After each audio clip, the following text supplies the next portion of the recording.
Hi, in this video we are going to talk about another application for the stacks, and basically we are going to consider that what's the connection between the stack abstract data type and recursive method calls. So there are several situations when recursive method calls are quite handy. For example, graph traversal algorithms such as the depth-first search, or traversing a binary search tree, or looking for an item in a linked list. And you may pose the question that, okay, what's happening in the background for recursive method calls? And basically all the recursive algorithms can be transformed into a simple iterative method with stacks. So it's very important that if we use recursion, then the operating system is going to use stacks in the background, no matter what. Okay, we use recursion, we talk about recursive method calls, but the operating system and the central processing unit is going to use the call stack, as we have discussed in the previous video. For example, we have the famous graph traversal algorithm, the depth-first search, and we are able to implement it with the help of recursion as well as with the help of iterative approach. So as you can see, as far as the recursion is concerned, it's going to store the method call, and this method call is going to call itself. So we have to check whether the given vertex is visited or not, and if we haven't visited that given node, we are going to call the same method recursively on that given node. And basically, this recursive method call can be transformed into a while loop, and in the while loop we have to use a stack. We have to iterate until the stack is not empty, and we just have to push vertices to the stack. So this is how we are able to transform a recursive method implementation into an iterative approach, and the iterative approach into a recursive implementation. So for example, let's consider the factorial algorithm with recursion. This is the function with the recursive implementation. And I'm not sure whether you are familiar with the factorial, but the definition is that n factorial, we usually denote it with exclamation mark.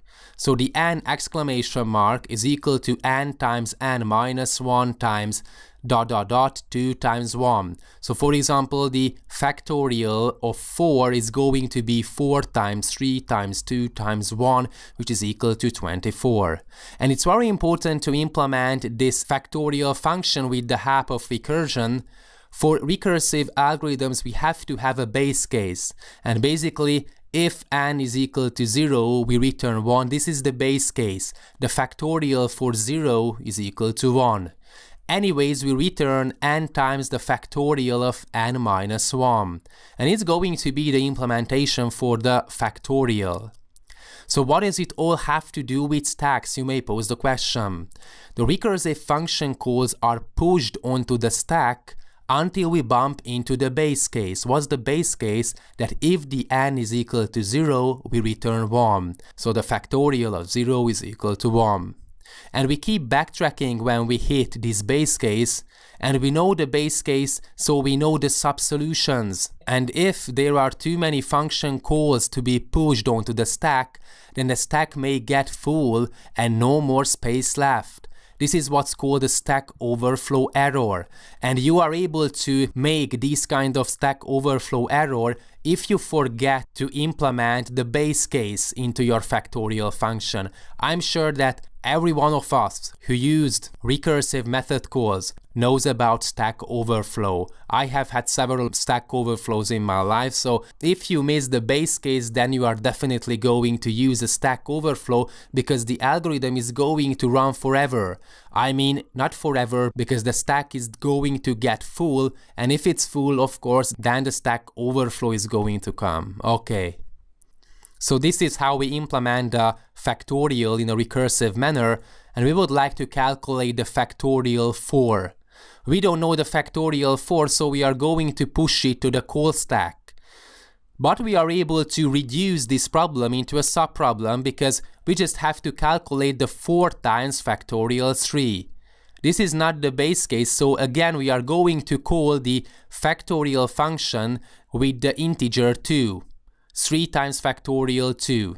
Then we are going to call the 2 times factorial 1. Then we are going to call the 1 times factorial 0, but the factorial 0 is equal to 1. 1 times 1 is 1, so we return 1 because we hit the base case. And basically, from now on, we are going to backtrack. We are going to replace the sub-solutions into the method calls, and that's how we are able to calculate the factorial 4. So we are going to return 1, and then we are going to substitute 1 here.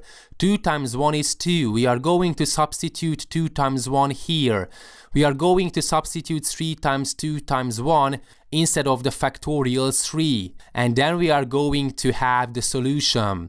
So the result is 4 times 3 times 2 times 1, which is 24.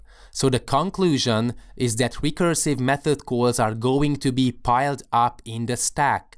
And if the size of the stack is not that great, and for example the depth of the recursion is huge, then we usually get a stack overflow. And that's why, for example, calculating the factorial of 1,000,000 is not going to work fine, because we are not going to be piled up as many function calls in the stack as we would need to calculate the factorial of a huge value.